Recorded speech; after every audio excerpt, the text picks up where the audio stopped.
Hey everyone, Cahlen here, and we are camped out in what a friend of mine once, I think, called Shangri-La. So this was a friend who grew up in the area where I'm at, and he told me that if you go down into this ravine, so like there's this big cliff above me, kind of out in front of me, and there's a big town, well, kind of a small town actually, a small town up there, and it's a very steep hike down here, and it's at the bottom of the ravine is the Rio Grande River. So the Rio Grande River is like this really big river that flows all through New Mexico, all the way down kind of the southwest part of Texas. It's the border between Mexico and Texas.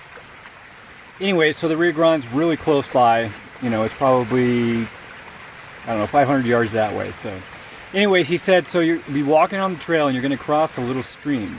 At that point, follow the stream and don't follow the trail anymore, and that's going to take you into this place where it gets, because that way is like hot desert, right?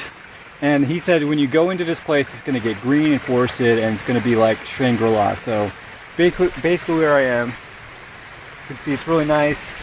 There's a little stream right here that I just made some wizard's brew out of, and anyways, I just thought I'd have a little story time with Cahlen, so that's what this is, story time with Cahlen.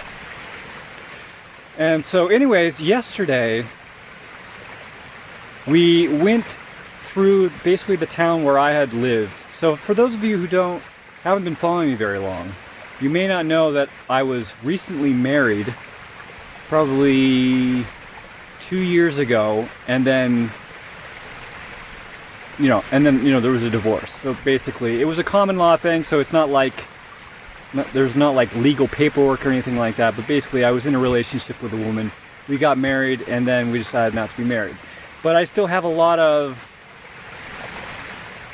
complicated feelings about all of that. And so anyways, we were going through the town, and so I'm basically, this place that I lived for like a year and a half with my wife, and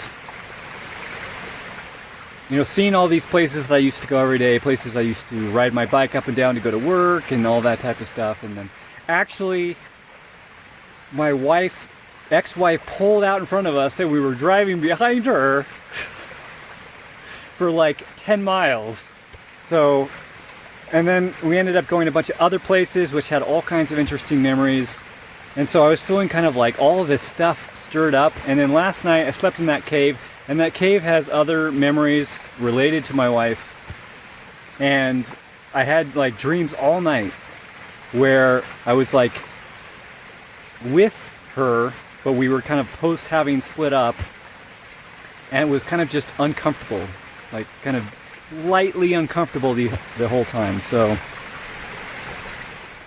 anyways, I guess I feel like it's becoming obvious to me how kind of traumatized I am still from all that, from that situation. So I'll give you an example, like, and also another little story here. So we were walking to this place, right, and kind of along the Rio Grande, but through like a deserty, really hot. It was really hot, and I was like, man, I hope we come across a pool that we can like bathe in with fairies that refill our hearts. Kind of like, like a Zelda reference. I was just making a Zelda reference joke, was basically all that was, as far as I was concerned. And then 20 minutes later, we're walking along, and we accidentally get off the path, and we come across a pool of water, which you could bathe in, and there was a woman there who was like, oh good, I just put my clothes back on. And she was definitely cute, and she had hairy legs, which says a lot of positive things about a woman, a lot of positive things. And my instant internal response was, keep walking, right? It's like don't even risk getting involved with another woman right now, right?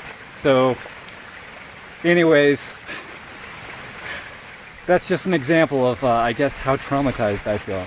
So from that whole relationship, and how even 2 years later, I'm not like even the slight risk of a relationship occurring is like instant, like, nope. So anyways, also just another side story time while we were walking out here. So this place is famous for having lots of rattlesnakes. And we were walking along, and there was a spot where a stream kind of flowed through, and there was grass kind of growing over the spring, so you couldn't really see the water underneath. And I stepped over it, and Chris was walking behind me, and he freaked out because when I stepped over it, a big rattlesnake started moving underneath me, right? So I stepped right over a rattlesnake. Could have easily bitten me, but luckily enough, he seemed pretty chill. And I think someone once told me it's usually the person who's the second in line who gets bitten, because the first person kind of alerts the snake and then the next person comes by and gets bit. But luckily Chris saw it and he didn't get in trouble. He just kind of poked it with his stick and it just kind of moved on a little bit. It just like barely rattled. So anyways, it didn't seem too agitated. So anyways, we're gonna hang out in Shangri-La tonight, and we'll see what happens next. So hope you enjoyed this story time with Cahlen. I'll see you guys later. Thanks for watching. If you like this video, please consider sharing it. If you'd like to help me out in a more substantial way, you can learn how to do so at cahlen.org/gift. And if you'd like to have a one-on-one conversation with me, whether publicly or privately, you can learn how to do so at cahlen.org/one-on-one. Thanks again for watching.